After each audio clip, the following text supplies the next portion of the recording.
What if I told you that some of the greatest civilizations in human history weren't in Europe or Asia, but right here in Africa?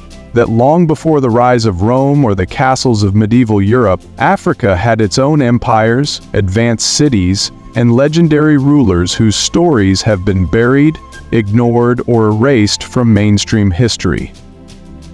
Why is it that when we think of ancient civilizations we imagine Egypt, Greece, or Rome, but not the great empires of Mali, Benin, or Axum?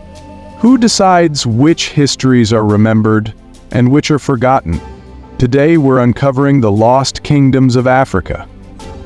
Empires so powerful they controlled global trade, built massive cities, and left behind artifacts that still baffle historians. These are the stories they didn't teach you in school, but they should have. The Great Zimbabwe Empire, Africa's forgotten megacity. In the heart of southern Africa, hidden beneath centuries of myth and neglect, lies a monumental city that challenges everything we thought we knew about Africa's past. Great Zimbabwe. This ancient megacity, whose towering stone walls still stand today, was once the political, economic, and spiritual hub of a powerful kingdom. Flourishing between the 11th and 15th centuries, Great Zimbabwe was the center of an empire that thrived on gold trade, long-distance commerce, and sophisticated governance. Yet, despite its significance, Great Zimbabwe remains shrouded in mystery. How did its builders construct such magnificent stone structures without mortar? How did this city rise to become a dominant force in African trade? And perhaps most intriguingly, why was it abandoned? For centuries, the Western world dismissed Africa's ability to produce grand civilizations, attributing Great Zimbabwe's ruins to foreign builders rather than its rightful African architects. Today, however, we uncover the true story of Great Zimbabwe. A civilization that thrived in wealth and influence, only to vanish into legend. This is the forgotten empire of Africa. The architectural marvels of Great Zimbabwe consist of 1. A city of stone, engineering without mortar. One of the most extraordinary aspects of Great Zimbabwe is its architecture. Unlike most African settlements of its time, which were built using mud, wood, or thatch, this city was constructed almost entirely from granite stone. What makes this more fascinating is that these structures were built without mortar, using an advanced technique known as dry stone masonry. Each stone was carefully cut, shaped, and placed on top of another, forming massive walls that have stood for centuries. This method required remarkable engineering skill, precision, and knowledge of structural stability, a testament to the ingenuity of Great Zimbabwe's builders. The city covers an area of about 7.2 square kilometers, 1,780 acres, and is divided into three major sections. 1. The Hill Complex, the spiritual and royal center, believed to be the seat of kings. 2. The Great Enclosure, the most iconic and largest stone structure in sub-Saharan Africa. Dr. Ellie, what does the Great Enclosure mean? 3. The Valley Ruins, residential and commercial areas where the people of Great Zimbabwe lived. Each of these sections tells a unique story about the social, political, and religious life of the empire. 2. The Hill Complex, a fortress of kings and spiritual power. Perched atop a rocky hill, the Hill Complex is the oldest and most sacred part of Great Zimbabwe. This area is thought to have been the political and spiritual center of the empire, where the ruling elite lived and conducted governance. Key features of the Hill Complex: massive stone walls. These walls, some reaching up to 10 meters, 33 feet, high, provided protection and privacy for the king and his advisors. Sacred caves. Some historians believe the caves within the hill were used for spiritual rituals and oracle consultations. The Zimbabwe birds. 8 soapstone sculptures of mysterious bird-like figures have been found in this area. These birds are believed to have been symbols of royal authority and divine power. The strategic placement of the hill complex suggests that the rulers of Great Zimbabwe understood the art of governance, security, and mysticism, using the high ground to both protect and legitimize their rule. 3. The Great Enclosure, a monument to power. The Great Enclosure is the most famous structure in Great Zimbabwe, the largest single ancient stone structure in sub-South African Africa. Measuring 250 meters, 820 feet, in circumference, with walls towering as high as 11 meters, 36 feet, this monumental space was likely a royal palace. What made the Great Enclosure unique? Perfectly cut stone blocks, no mortar was used, yet the walls remain standing centuries later. A mysterious conical tower, a 9.1 meter tall, 30 feet, solid stone structure that remains one of the greatest enigmas of Great Zimbabwe. A walled courtyard, possibly used for public ceremonies, royal meetings, or religious gatherings. The exact purpose of the conical tower remains unknown. Some theories suggest it was a symbol of royal power, while others believe it represented a granary, emphasizing the kingdom's agricultural wealth. Regardless of its function, the tower remains one of the most iconic symbols of African civilization. The wealth and trade of Great Zimbabwe. 1. Got a thriving gold trade. Zimbabwe was built in a region rich in gold deposits, making it one of the wealthiest cities in Africa during its time. This wealth allowed the rulers of Great Zimbabwe to control a vast trade network stretching across the continent and beyond. Arab and Portuguese traders of the time recorded tales of a mysterious kingdom in southern Africa overflowing with gold, a reference many now believe pointed to Great Zimbabwe. Excavations have revealed artifacts from distant lands, proving that Great Zimbabwe was part of a global trading network. Among the discoveries were Chinese porcelain, indicating trade with Asia, Persian glassware, evidence of contact with the Middle East, Arabian coins showing economic exchanges with traders from the Swahili coast. The kingdom's primary exports were gold, ivory, and copper, while imports included textiles, beads, and exotic goods from across the Indian Ocean trade network. Great Zimbabwe was not an isolated city.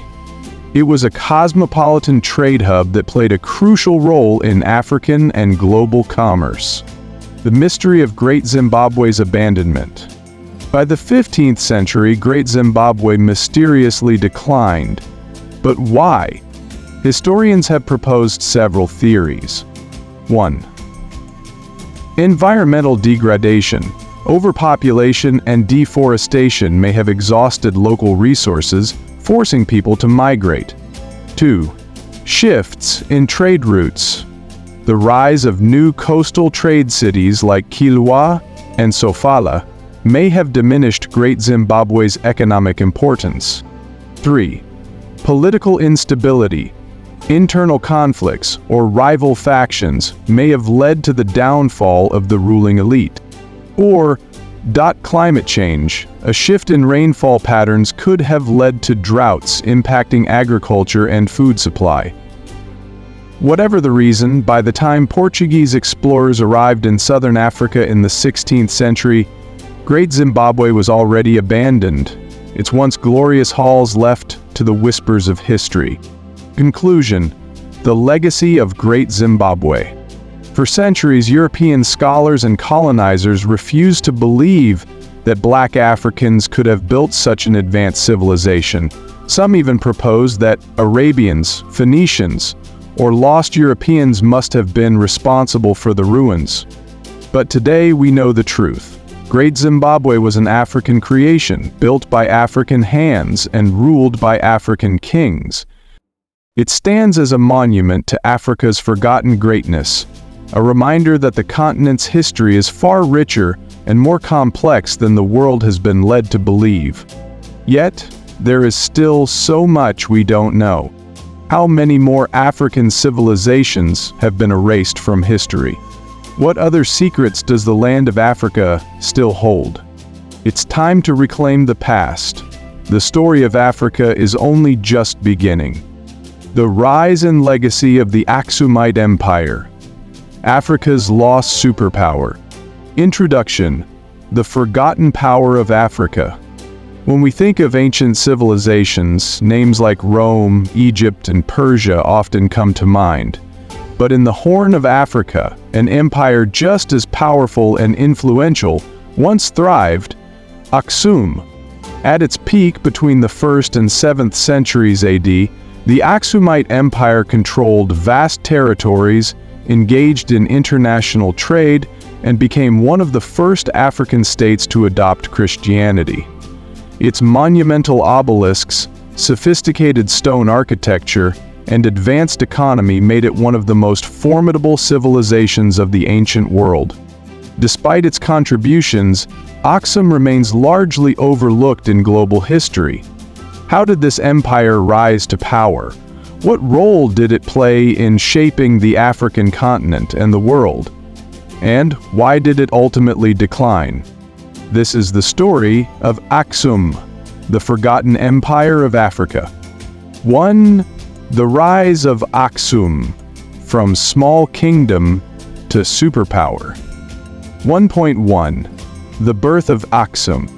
Axum's origins can be traced back to around the 4th century BC in what is now modern-day Ethiopia and Eritrea.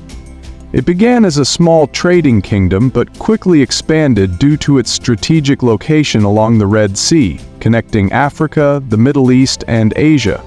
By the 1st century AD, Axum had grown into a major regional power, rivaling the great civilizations of Rome, Persia, and India. Its capital, also called Axum, became a wealthy and cosmopolitan city, attracting merchants from around the world. 1.2. Trade, the economic backbone of Axum. Trade was the lifeblood of Axum's economy. The empire controlled key trade routes, allowing it to dominate commerce between Africa, Arabia, and the Mediterranean. Axum's main exports included gold mined in Nubia and exported across the ancient world, ivory highly prized in Rome and India, frankincense and myrrh used for religious and medicinal purposes, exotic animals including elephants and rhinoceroses. In return, Axum imported silk from China, spices from India, and glassware from Rome. It was through this extensive trade that Axum amassed vast wealth and power, making it one of the richest empires of its time. 2. Axum, one of the first Christian empires. 2.1. The conversion of King Ezana. Axum is one of the earliest civilizations to adopt Christianity. This transformation took place in the 4th century AD under King Ezana. According to historical records, Ezana was converted to Christianity by a Syrian missionary named Frumentius, who had been taken captive in Axum. Under Frumentius' guidance, Ezana embraced Christianity and declared it the official religion of the empire. 2.2. Axum and the spread of Christianity. By adopting Christianity, Axum became one of the first Christian empires in the world, even before the Roman Empire officially embraced the faith. This had several major effects. 1. Axum became a center of Christian scholarship and theology. 2. Churches and monasteries were built across the empire. 3.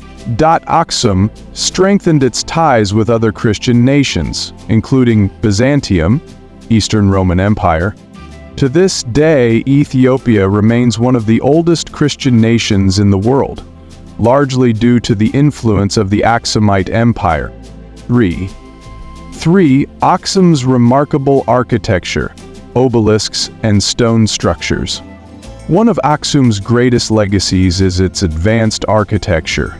The empire's builders constructed massive stone monuments, many of which still stand today. 3.1. The Axumite obelisks, Africa's tallest monuments. The most famous structures from Axum are its towering obelisks, some of the tallest stone monuments ever built in Africa. These obelisks served as royal tomb markers and symbols of power. The largest and most famous is the obelisk of Axum, which originally stood at 33 meters, 108 feet tall, and weighed over 500 tons. It was one of the most impressive stone structures of the ancient world. Other notable obelisks include the King Ezana Stele, a monument with inscriptions in Greek, Sabaean, and Ge'ez, the ancient Ethiopian script. The Great Stela, the largest Axumite obelisk, which collapsed but still showcases Axum's architectural brilliance. 3.2. Stone palaces and underground tombs. Apart from obelisks, Axum was known for its stone palaces and underground tombs. These structures showcase multi-story buildings made from precisely cut stone, sophisticated water management systems, cisterns and reservoirs, secret underground burial chambers for Axumite rulers. Axumite architects used a unique construction technique called monolithic building, where large stone blocks were cut, shaped, and fitted together without mortar. This method was highly advanced for its time and remains one of the most remarkable aspects of Axumite engineering. 4. The decline of Axum. What happened? By the 7th century AD, Axum began to decline. Historians believe several factors contributed to its fall. With the rise of Islam in the 7th century, Arab traders began dominating Red Sea trade routes, cutting off Axum's access to international markets. This led to a decline in wealth and influence. Evidence suggests that Axum faced severe deforestation and soil degradation due to overuse of farmland. This would have led to food shortages and a weakened economy. Political instability and conflicts between rival factions may have further weakened the empire, making it difficult to maintain control over its vast territories. By the 10th century, Axum had lost most of its power and influence. The capital was abandoned, and the center of Ethiopian civilization shifted southward. However, its legacy continued through the Ethiopian Empire, which preserved many Axumite traditions and its Christian heritage. Axum may have faded from history, but its legacy remains alive in modern Ethiopia and Eritrea. It was a pioneer of international trade, a champion of early Christianity, and a center of architectural and engineering marvels.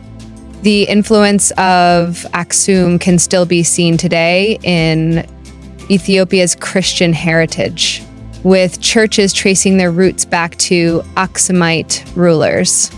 The Ge'ez script, which is still used in Ethiopian Orthodox Church writings, Axumite ruins, which stand as a reminder of Africa's hidden history. For centuries, the world ignored Axum's contributions, but now, as we uncover the truth about Africa's past, the story of Axum stands as a testament to the greatness of African civilizations. Oh, shit, see? Axum was not just an empire, it was a superpower, and its story deserves to be told. The Mali Empire, the golden age of West Africa. When we talk about the wealthiest people in history, names like Jeff Bezos and Elon Musk often come up. But what if I told you that the richest person to ever live was an African king from the Mali Empire? His name was Mansa Musa, and his fortune was so vast that he disrupted entire economies during his famous pilgrimage to Mecca. The Mali Empire was one of the greatest civilizations in history, controlling vast territories, flourishing in trade, and becoming a center of education and culture. At its peak, it was larger than most European kingdoms and rivaled the riches of the Islamic caliphates. How did Mali rise to power? What made Mansa Musa so wealthy, and why was Timbuktu known as the Athens of Africa? Let's uncover the story of the Mali Empire, a civilization that proved Africa was never a dark continent, but rather a land of kings, scholars, and immense wealth. Before the Mali Empire, the dominant power in West Africa was the Ghana Empire. It controlled the lucrative gold and salt trade, which made it incredibly wealthy. However, by the 12th century, Ghana had declined due to internal conflicts and external invasions. Mali, a small kingdom at the time, began to grow under the leadership of Sundiata Keita, a warrior king who defeated the Sasho kingdom in 1235 AD. This victory marked the beginning of the Mali Empire. Under Sundiata's leadership, Mali expanded its borders, took control of gold mines in Bambouk and Bure, and became the wealthiest kingdom in West Africa. But it was under Mansa Musa, nearly a century later, that Mali reached its golden age. Mansa Musa, born 128 AD, became emperor of Mali in 123 AD. He inherited an empire that was already powerful, but he expanded it to twice the size of Ghana, covering modern-day Mali, Senegal, Gambia, Guinea, Niger, Nigeria, and Chad. What made Mansa Musa so rich? Gold. At the time, Mali controlled over 50% of the world's gold supply. Gold was the most valuable resource in the world, traded with Europe, the Middle East, and Asia. Salt, another highly valuable commodity, was traded pound for pound with gold in the Sahara Desert trade routes. But Mansa Musa wasn't just rich. He was a leader who used his wealth to spread Islam, education, and culture. 2. Mansa Musa's legendary pilgrimage to Mecca. 2.1 The journey that shocked the world. In 1324 AD, Mansa Musa embarked on the most famous pilgrimage, Hajj in history. This was no ordinary journey. It was a display of wealth and power that left the entire world in awe. Mansa Musa traveled with 600 people, including officials, scholars, and soldiers. 200 personal servants, each carrying gold bars. 80 camels, each carrying 300 pounds of gold. Hundreds of horses dressed in gold and silk. Everywhere he went, he spent lavishly, donating gold to the poor, building mosques, and giving out gifts. When he arrived in Cairo, Egypt, his spending was so extravagant that he caused inflation, crashing the Egyptian economy for over a decade. This pilgrimage put Mali on the map. European and Arab historians wrote about Mali's wealth, and suddenly Africa was recognized as a land of gold and power. This is why Mali appears on the famous 1375 Catalan Atlas, one of the first world maps made by Europeans. After returning from Mecca, Mansa Musa invested heavily in his empire. He built mosques, including the famous Jingi River Mosque in Timbuktu, designed by an architect from Egypt. Established schools and universities, making Mali a center of learning. Expanded trade routes, strengthening Mali's economy even further. Mansa Musa proved that Africa was not just a land of warriors, but of scholars, builders, and economic powerhouses. 3. Timbuktu, the intellectual capital of Africa. Timbuktu wasn't just another city, it was the center of knowledge in Africa, often compared to Athens or Baghdad. Located near the Niger River, Timbuktu became a major trading hub, connecting the gold-rich lands of Mali to the Saharan caravan routes, the Islamic world to West African cultures. It became famous for 3 things: gold, trade, and education. 3.2 Timbuktu's legendary libraries and universities. Timbuktu was home to some of the most famous educational institutions in Africa. 1. The University of Sankore. one of the greatest learning centers of the medieval world, had over 2,500 students, more than most European universities at the time. Produced scholars in astronomy, mathematics, medicine, and law.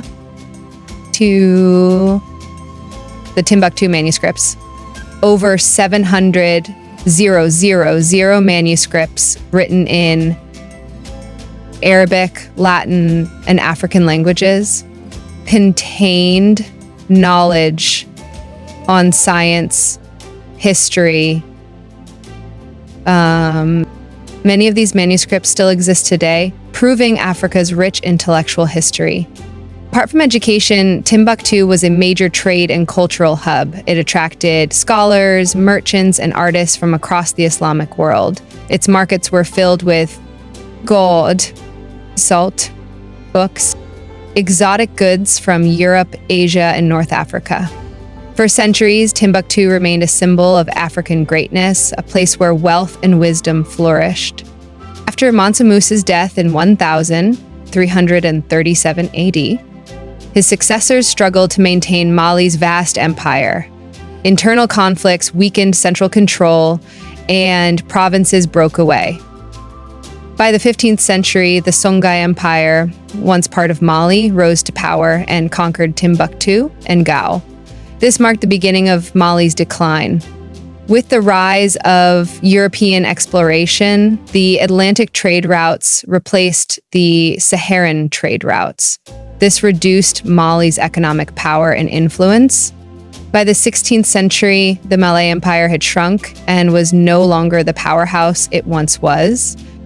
The Mali Empire was one of the most powerful civilizations in history. It controlled vast gold and salt trade networks, produced the wealthiest ruler in history, Mansa Musa, built Timbuktu, a global center of learning and culture.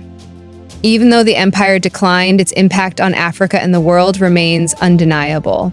Mali's legacy lives on in modern West African culture, Islamic traditions, and the preservation of ancient African knowledge. The story of the Mali Empire is a reminder that Africa was not just a participant in history. It was a leader in wealth, education, and innovation.